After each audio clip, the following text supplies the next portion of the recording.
শ্রীলেদার্স ও মাস্টারদা সূর্য সেন।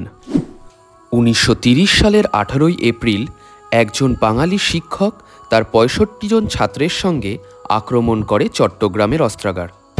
সারা বিশ্বকে অবাক করে গোটা ব্রিটিশ রাজের থেকে আলাদা করে ফেলা হয় চট্টগ্রামকে। কর্ণফুলী নদীর তীরে যুদ্ধ শুরু হয় 20,000 ব্রিটিশ সৈন্যের সঙ্গে মাস্টারদা ও তার 65 জন ছাত্রের। সেদিনের যুদ্ধে ওই 65 জনের মধ্যে ছিলেন 21 বছরের সুরেশ দে, যার পা হাতে গুলি লাগার পর তাকে নিরাপদ আশ্রয়ে নিয়ে যান শান্তিনাগ। 1 বছর আত্মগোপনের পর ব্রিটিশ পুলিশ তাকে গ্রেপ্তার করে, তবে উপযুক্ত প্রমাণের অভাবে শুধুই গৃহবন্দী করে রাখা হয়।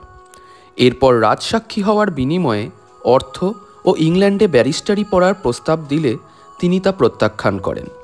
মাস্টারদার সঙ্গে বিশ্বাসঘাতকতা তিনি কিছুতেই করবেন না।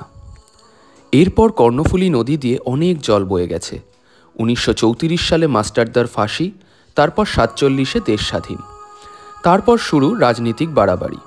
কিন্তু সেই 21 বছরের যুবক মাস্টারদার আদর্শ কিন্তু ভোলেননি। তিনি চলে আসেন জামশেদপুরে।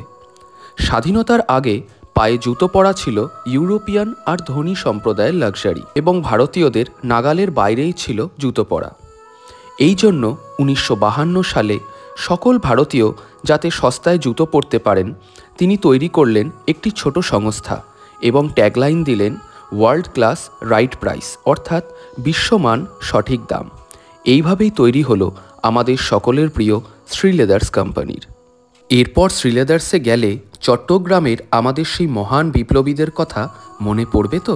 কমেন্টে অবশ্যই জানান।